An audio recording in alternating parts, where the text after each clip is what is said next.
నమస్కారం వార్తలకు స్వాగతం. ముందుగా ముఖ్యాంశాలు.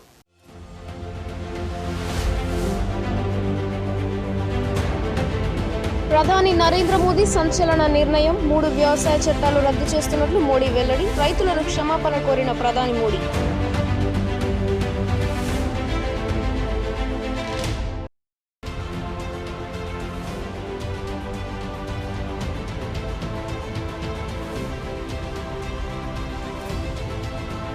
కేంద్ర ప్రభుత్వం తెచ్చిన 3 రైతు వ్యతిరేక నల్లా చట్టాలను రద్దు చేస్తున్నట్లు ప్రధాని మోదీ ప్రకటించడాన్ని తాము స్వాగతిస్తున్నామని రాష్ట్ర వ్యవసాయ శాఖ మంత్రి నిరంజన్ రెడ్డి.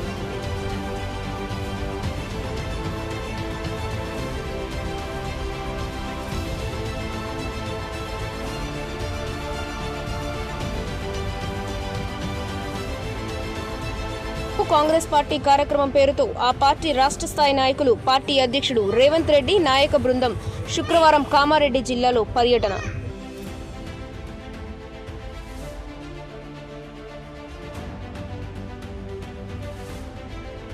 ప్రధాని నరేంద్ర మోడీ సంచలన నిర్ణయం తీసుకున్నారు. 3 వ్యవసాయ చట్టాలు రద్దు చేస్తున్నట్లు మోడీ ప్రకటించారు. రైతులు ఆందోళనను విరమించుకోవాలని కోరారు. దేశ ప్రజలకు, రైతులకు ఆయన ఈ సందర్భంగా క్షమాపణలు కోరారు. తమ ప్రభుత్వం వ్యవసాయ బడ్జెట్ను 5 రెట్లు పెంచామన్నారు. రైతుల కోసం అనేక సంక్షేమ పథకాలు తీసుకువచ్చామన్నారు. రైతు మార్కెట్ల అభివృద్ధి, విస్తరణ కోసం కోట్ల రూపాయలు ఖర్చు చేశామన్నారు. పొలంలో పనిచేసే చిన్న రైతుల కోసం కూడా బీమా సదుపాయం కల్పించామన్నారు. రైతుల బ్యాంకు ఖాతాల్లో నేరుగా డబ్బును జమ చేశామన్నారు. తక్కువ ధరకే విత్తనాలు విక్రయించేలా చర్యలు తీసుకున్నామన్నారు ప్రధాని మోదీ. मेरे प्यारे देशवासियों, नमस्कार। आज देव दीपावली का पावन पर्व है। आज गुरु नानक देव जी का भी पवित्र प्रकाश पर्व है। मैं विश्व भर में सभी लोगों को और सभी देशवासियों को इस पावन पर्व पर हार्दिक बधाई देता हूं। ये भी बहुत सुखद है कि 1.5 साल के अंतराल के बाद करतारपुर साहिब कॉरिडोर अब फिर से खुल गया है।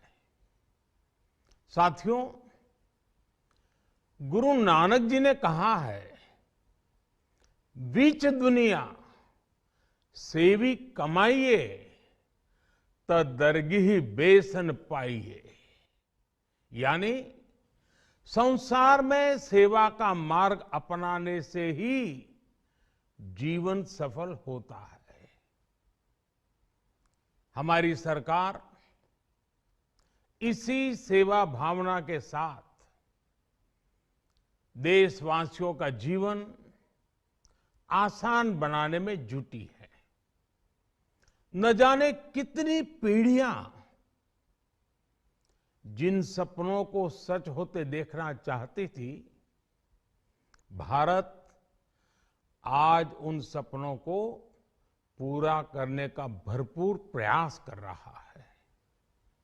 साथियों, अपने 5 दशक के सार्वजनिक जीवन में मैंने किसानों की परेशानियों को, उनकी चुनौतियों को बहुत करीब से देखा है, महसूस किया है। इसलिए जब देश ने मुझे 2014 में प्रधानमंत्री के रूप में सेवा का अवसर दिया, तो हमने कृषि विकास, किसान कल्याण को सर्वोच्च प्राथमिकता दी। साथियों,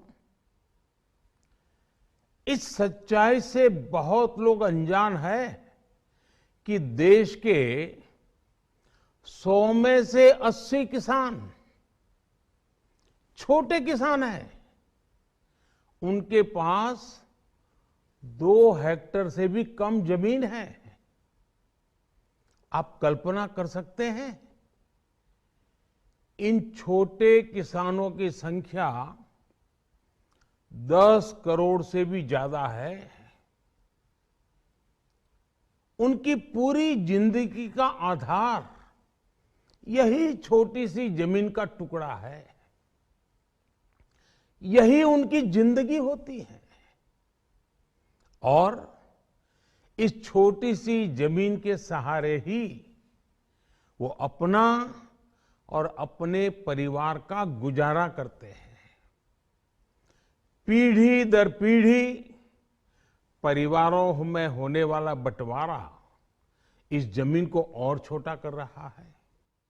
इसलिए देश के छोटे किसानों की चुनौतियों को दूर करने के लिए हमने बीज, बीमा, बाजार और बचत, इन सभी पर चौतरफा काम किया। सरकार ने अच्छी क्वालिटी के बीज के साथ ही किसानों को नीम coated urea, soil health card, micro irrigation जैसी सुविधाओं से भी जोड़ा। हमने 22 करोड़ सॉइल हेल्थ कार्ड किसानों को दिए और इस वैज्ञानिक अभियान के कारण साथियों, हमारी सरकार किसानों के कल्याण के लिए, खासकर छोटे किसानों के कल्याण के लिए, देश के कृषि जगत के हित में, देश के हित में, गांव गरीब के उज्जवल भविष्य के लिए पूरी सत्यनिष्ठा से, किसानों के प्रति पूर्ण समर्पण भाव से, नेक नियत से ये कानून लेकर आई थी। लेकिन इतनी पवित्र बात, पूर्ण रूप से शुद्ध किसानों के हित की बात, हम अपने प्रयासों के बावजूद कुछ किसानों को समझा नहीं पाए। भले ही किसानों का एक वर्ग ही विरोध कर रहा था, लेकिन फिर भी ये हमारे लिए महत्वपूर्ण था। कृषि अर्थशास्त्रियों ने, वैज्ञानिकों ने, प्रगतिशील किसानों ने भी उन्हें कृषि कानूनों के महत्व को समझाने का भरपूर प्रयास भी किया। हम पूरी विनम्रता से, खुले मन से उन्हें समझाते रहे। अनेक माध्यमों से व्यक्तिगत और सामूहिक बातचीत भी लगातार होती रही। हमने किसानों की बातों को, उनके तर्क को समझने में भी कोई कोर कसर बाकी नहीं छोड़ी। कानून के जिन प्रावधानों पर उन्हें ऐतराज था, सरकार उन्हें बदलने के लिए भी तैयार हो गई। 2 साल तक हमने इन कानूनों को सस्पेंड करने का भी प्रस्ताव दिया। इसी दौरान ये विषय माननीय सर्वोच्च न्यायालय के पास भी चला गया। ये सारी बातें देश के सामने है, इसलिए मैं इनके अधिक विस्तार में नहीं जाऊंगा। साथियों, मैं आज देशवासियों से क्षमा मांगते हुए सच्चे मन से और पवित्र हृदय से कहना चाहता हूं कि शायद हमारी तपस्या में ही कोई कमी रही होगी, जिसके कारण दिए के प्रकाश जैसा सत्य कुछ किसान भाइयों को हम समझा नहीं पाए। आज गुरु नानक देव जी का पवित्र प्रकाश पर्व है। ये समय किसी को भी दोष देने का नहीं है। आज मैं आपको, पूरे देश को ये बताने आया हूं कि हमने 3 कृषि कानूनों को वापस लेने का, रिपील करने का निर्णय लिया है। इस महीने के अंत में शुरू होने जा रहे संसद सत्र में इसी महीने में हम तीनों कृषि कानूनों को रिपील करने की संवैधानिक प्रक्रिया को पूरा कर देंगे। साथियों, मैं आज अपने सभी आंदोलनरत किसान साथियों से आग्रह कर रहा हूं, आज गुरु पर्व का पवित्र दिन है। अब आप अपने अपने घर लौटे, अपने खेत में लौटे, अपने परिवार के बीच लौटे। आइए एक नई शुरुआत करते हैं, नए सिरे से आगे बढ़ते हैं। కేంద్ర ప్రభుత్వం తెచ్చిన 3 రైతు వ్యతిరేక నల్ల చట్టాలను రద్దు చేస్తున్నట్లు ప్రధాని మోదీ ప్రకటించడాన్ని తాము స్వాగతిస్తున్నామని రాష్ట్ర వ్యవసాయ శాఖ మంత్రి నిరంజన్ రెడ్డి తెలిపారు. రైతుల ఉద్యమంలో చనిపోయిన రైతు కుటుంబాలకు న్యాయం చేయాలని కోరారు. అనేక బాధలు కూర్చున్నటువంటి రైతులు, అనేక త్యాగాలు కూర్చున్నటువంటి రైతులు ఇవాళ వాళ్ళు ఎదురు చూసినటువంటి ఫలితం వచ్చింది. కేంద్ర ప్రభుత్వం బేషరతుగా ప్రధానమంత్రి గారే సాక్షాత్తు మాట్లాడి చట్టాలను వెనక్కి తీసుకుంటున్నట్లు ప్రకటించినారు. ఇక్కడ మేము ఒక డిమాండ్ చేస్తున్నాం. ఎవరైతే ఈ ఉద్యమాల సమయంలో చనిపోయినటువంటి రైతాంగం ఉన్నారో ఆ కుటుంబాలకు ఎక్స్గ్రేషియా ఇచ్చి కేంద్ర ప్రభుత్వం ఆ కుటుంబాలను ఆదుకునేటువంటి బాధ్యతను కూడా కేంద్ర ప్రభుత్వం స్వీకరించాలని చెప్పి నేను డిమాండ్ చేస్తున్నాను రైతాంగ పక్షాన. అదేవిధంగా ఈ నిర్ణయం హఠాత్తుగా తీసుకున్నారని అయితే మేము ఎవరం కూడా భావించట్లేదు. దేశంలో ప్రధానంగా వ్యవసాయ రంగంలో ఉండేటువంటి ప్రజల యొక్క ఆలోచన సరళంతా కూడా సంఘటితమైంది. రైతాంగానికి రేపు జరగబోయేటువంటి నష్టం, ఈ చట్టాల వల్ల ఉన్నటువంటి ప్రమాదం చాలా కూలంకషంగా అర్థమైంది. కాబట్టి దేశంలో ఉండేటువంటి రైతాంగం మీద ఆధారపడినటువంటి ప్రజలు ఈ చర్చ అంతా కూడా కేంద్రంలో ఉండేటువంటి ప్రభుత్వానికి వ్యతిరేకంగా చాలా బలంగా అభిప్రాయం మలచబడుతున్నది అనేటువంటిది కేంద్రం పరిగణలోకి తీసుకున్నది. దానికి తోడు గత 3-4 మాసాలుగా వరి కొనుగోళ్లకు సంబంధించినటువంటి అంశం మీద తెలంగాణ ప్రభుత్వం యొక్క చర్యలు, కేంద్రానికి సాక్షాత్తు ముఖ్యమంత్రి గారే వెళ్ళడం, కేంద్ర మంత్రితో మాట్లాడడం, పలు దఫాలుగా ఉత్తర ప్రత్యుత్తరాలు, వాదోపవాదాలు, బీజేపీకి సంబంధించినటువంటి ఈ రాష్ట్రానికి సంబంధించినటువంటి నేతల యొక్క అసంబద్ధ వివేచనారహితమైనటువంటి వ్యాఖ్యలు వెరసి తెలంగాణ రాష్ట్ర సమితి ప్రభుత్వం ఒక ఆందోళన పథాన్ని స్వీకరించాల్సినటువంటి, ఆందోళన పథాన్ని ఎంచుకోవాల్సినటువంటి ఆగత్యాన్ని కల్పించాయి. ఉత్తరాదంతా కూడా అట్టుడుకుతున్నటువంటి సందర్భంలోనే వింధ్య పర్వతాలను దాటి దక్షిణాదికి కూడా రైతాంగ ఉద్యమాలు బలోపేతమై విస్తరిస్తే ఇది ఖచ్చితంగా ఇప్పుడుండేటువంటి కేంద్ర ప్రభుత్వం యొక్క ఉనికికి ప్రమాదమే రానున్న రోజులలో అనేటువంటి సున్నితమైనటువంటి అంశాన్ని గ్రహించలేనంత అమాయకత్వంతో కేంద్రం ఉందని మేము అనుకోవట్లేదు. అందుకే మోడీ గారు ఖచ్చితంగా ఈ పరిణామాలను పరిగణలోకి తీసుకున్నారని మేము భావిస్తున్నాం. పైగా నిన్నటి సాక్షాత్తు ఒక అత్యంత ప్రజాదరణ కలిగినటువంటి ముఖ్యమంత్రి కేసీఆర్ గారు, పరిపాలకుడైన ముఖ్యమంత్రి మాత్రమే కాదు, దేశంలోని ఇతర రాష్ట్రాల ముఖ్యమంత్రులాగా కేవలం పరిపాలన చాతుర్యము, పరిపాలన ప్రజ్ఞ మాత్రమే ఉన్న ముఖ్యమంత్రి కాదు, అత్యంత ప్రజాదరణ కలిగి ఉండడమే కాక ఒక ప్రజల అంశాన్ని జాతీయ స్థాయి దాకా తీసుకొని పోయి అంతిమంగా ఆ అంశానికి విజయాన్ని చేకూర్చగలిగేటువంటి దక్షత కలిగినటువంటి వ్యక్తి అనేది సాక్షాత్తు మోడీ గారికి కూడా తెలుసు. పైగా తెలంగాణ సాధించినటువంటి ఒక అనుభవం, 7 ఏళ్ల తెలంగాణ ప్రభుత్వ అనుభవాలు, 7 ఏళ్ల తెలంగాణ ప్రభుత్వం యొక్క విజయాలు, దేశం యొక్క ప్రశంసలు అందుకున్న తీరు, సాక్షాత్తు మోడీ గారి ప్రశంసలు అందుకున్న తీరు ఈ రాష్ట్ర బీజేపీ నేతలకు కనిపించకపోయినా, వినిపించకపోయినా, వాళ్ళు చూడలేకపోయినా మోడీ గారు కానీ, కేంద్ర ప్రభుత్వంలోని సంస్థలు కానీ, ఈ దేశ సంస్థలు కానీ తెలంగాణ పంట కొనుక్కునే అవకాశం ఉంటుంది కదా. కాబట్టి ఒక హేతుబద్ధమైనటువంటి విధానం లేక కేంద్ర ప్రభుత్వం వ్యవసాయ ఉత్పత్తులను నియంత్రించడము, రెగ్యులేట్ చేయడము, సేకరించిన తర్వాత వాళ్ళకు పద్ధతి లేకుండా ఇవాళ రైతాంగానికి గందరగోళానికి గురి చేస్తున్నారు.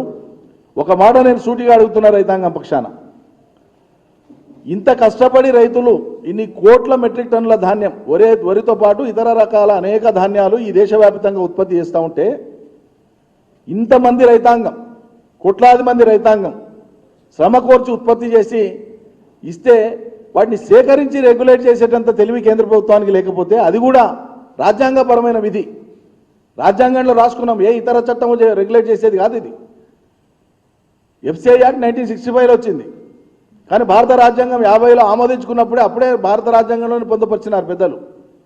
వ్యవసాయ ఉత్పత్తులను సేకరించి పంపిణీ చేయడం భారత ప్రభుత్వం విధిగా పెట్టుకోవాలి అని. అంటే ఫుడ్ సెక్టర్కు అంత ప్రాధాన్యతను ముందు చూపుతూ ఇచ్చింది రాజ్యాంగం. మీరు ఆ విధి నిర్వర్తించమంటే అది చేత కాకపోతే, మరి అలా ఒక కార్పొరేట్ కంపెనీ అనేటువంటి వాడు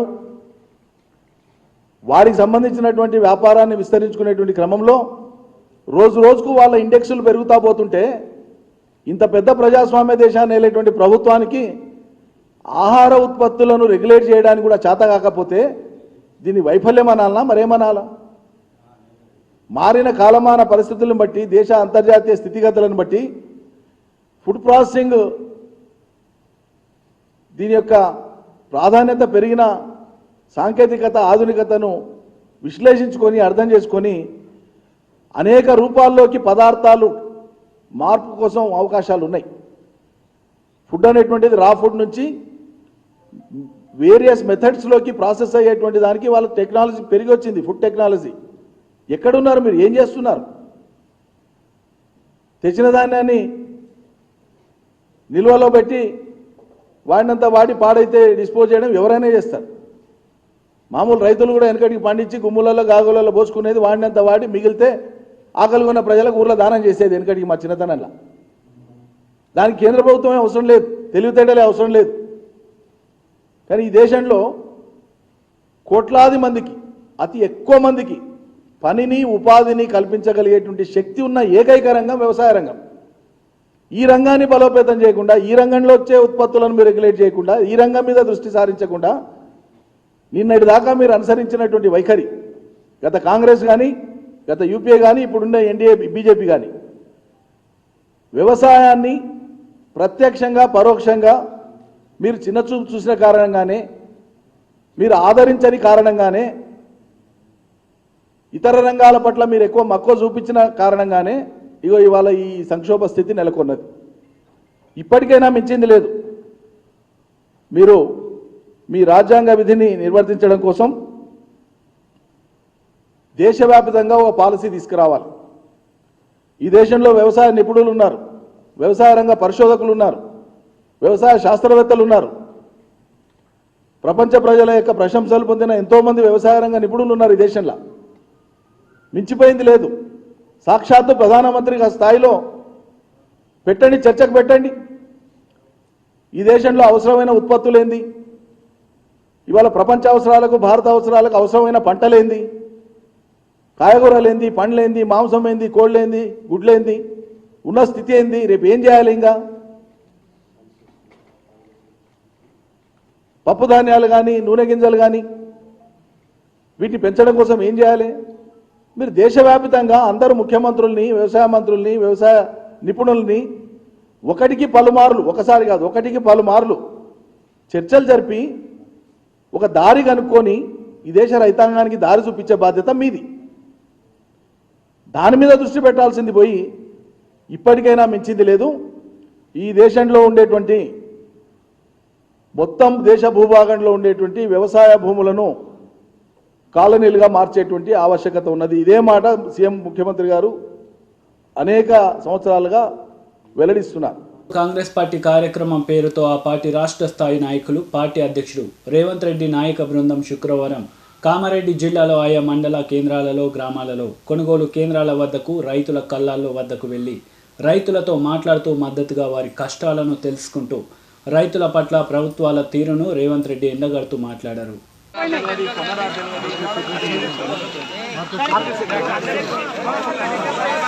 మా సుభాష్ రెడ్డి మా వాళ్ళందరిని కూడా పంపించి ఆ కుటుంబానికి ధైర్యం చెప్పి కనీసం మట్టి పనులకు, మట్టి కోసం ఏమన్నా సాయం చేయమని పంపించింది. ఇవాళ నిజామాబాద్ జిల్లా రైతులు హర్యానా పంజాబ్ రైతులు ఎంత పట్టుదలతో కొట్లాడతారో, ప్రభుత్వాల మెడలు వంచుతారో, ఇవాళ నిజామాబాద్ రైతులు అంటే కూడా పట్టుదల ఉన్నోళ్ళు, ప్రభుత్వం మెడలు వంచగలిగిన రైతులు ఈ జిల్లాలో ఈ ప్రాంతంలో ఉన్నారు. ఇవాళ కామారెడ్డి గంజిలో దాదాపుగా మా ఆడబిడ్డలు మా సోదరులు ఇంకో పంట మొత్తం తడిచిపోయింది. తెచ్చినప్పుడు మంచిగుండే, కొనకపోవడం వల్ల తడిసిపోయి మొలకెత్తి మోరీలు కొట్టుకుపోయింది 2 ట్రాక్టర్లు అని చెప్పి ఇప్పుడు రాజు అనే రైతు చెప్తున్నాడు. మా ఆడబిడ్డ ఏం పేరు అక్క అని పేరు? వరి పండించేది ఎన్ని ఎకరాలల్లా, మొక్కజొన్న పండించేది ఎన్ని ఎకరాలల్లా, ఎర్రజొన్నలు పండించేది ఎన్ని ఎకరాలల్లా, పత్తి ఎన్ని ఎకరాలు పండిస్తారు, మిర్చి ఎన్ని ఎకరాలు పండిస్తారు అని ఒక లెక్క పెట్టుకొని ఈ సీజన్లో చేతికొచ్చే పంట ప్రభుత్వం ఏ రకంగా బ్యాంకులను జాతీయం చేసి గరీబ్ హటావ్ నినాదంతో దేశంలో పేదరిక నిర్మూలనకు కృషి చేసిన మాజీ ప్రధాని ఇందిరాగాంధీ చేసిన సేవలు అజారమరమని తెల్లపూర్ మున్సిపల్ కాంగ్రెస్ పార్టీ అధ్యక్షులు పర్షి శ్యామరావు అన్నారు. తెల్లాపూర్ మున్సిపాలిటీ ఇందిరానగర్ అంబేద్కర్ చౌరస్తాలో తెల్లాపూర్ మున్సిపల్ కాంగ్రెస్ పార్టీ అధ్యక్షులు పర్సా శ్యాంరావు ఆధ్వర్యంలో దివంగత మహానేత మాజీ ప్రధానమంత్రి గౌరవనీయులు ఇందిరాగాంధీ 104వ జయంతి సందర్భంగా అన్నదానం ఘనంగా నిర్వహించిన తెల్లాపూర్ మున్సిపాలిటీ కాంగ్రెస్ పార్టీ నాయకులు సిపి ప్రభాకర్ రెడ్డి, శ్రీనివాస్ రెడ్డి, వడ్డే నరసింహ, సుధాకర్ రెడ్డి, రాములు, సాయినాథ్ రెడ్డి, మహేష్, అరుణ్ గౌడ్, బాబు గౌడ్, బలరాం, బలరాజ్ గౌడ్, సుధాకర్, పర్సారాములు, విష్ణువేణు మరియు కార్యకర్తలు పాల్గొన్నారు.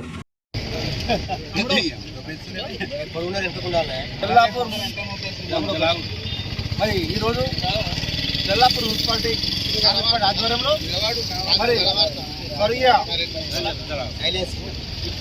మాజీ ప్రధానమంత్రి వర్యులు దివంగత నేత అయినటువంటి శ్రీమతి ఇందిరాగాంధీ యొక్క 104వ జయంతి శుభాకాంక్షలు. మరి ఆ తల్లి మన దేశానికి, ప్రపంచానికే ఆదర్శమేళ.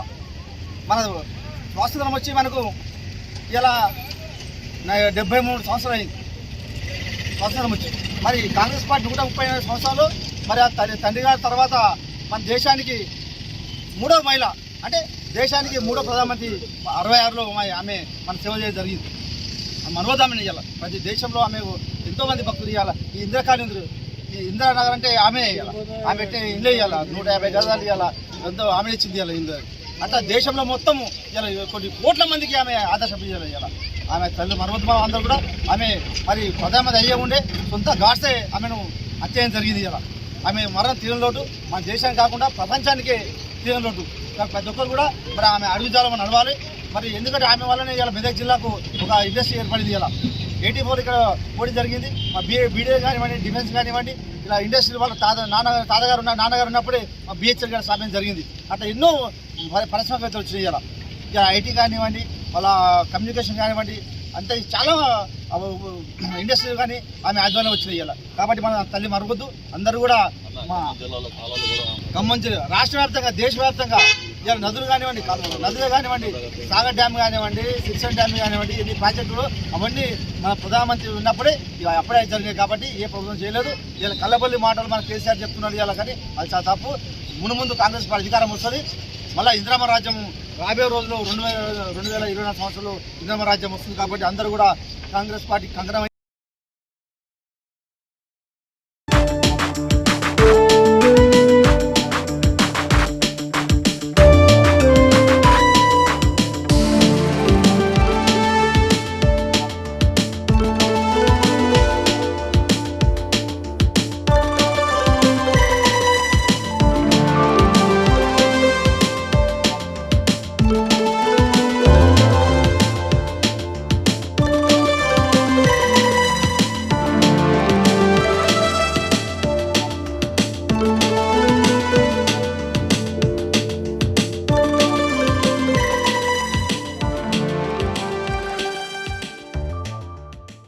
వార్తలు ముగించే ముందు ముఖ్యాంశాలు మరోసారి.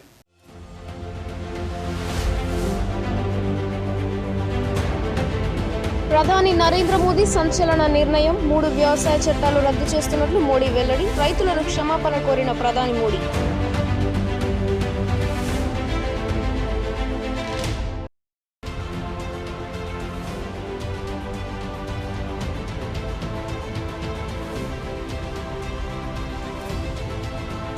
కేంద్ర ప్రభుత్వం తెచ్చిన 3 రైతు వ్యతిరేక నల్లా చట్టాలను రద్దు చేస్తున్నట్లు ప్రధాని మోదీ ప్రకటించడాన్ని తాము స్వాగతిస్తున్నామని రాష్ట్ర వ్యవసాయ శాఖ మంత్రి నిరంజన్ రెడ్డి.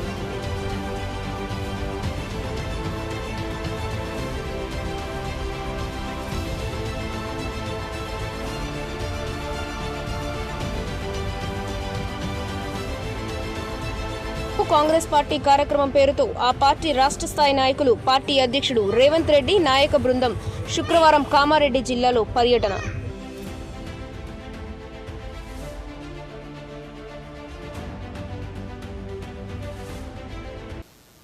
ఈ వార్తలు ఇంతటితో సమాప్తం. తిరిగి ప్రసారమయ్యే వార్తల్లో మళ్ళీ కలుద్దాం. అంతవరకు సెలవు. నమస్తే.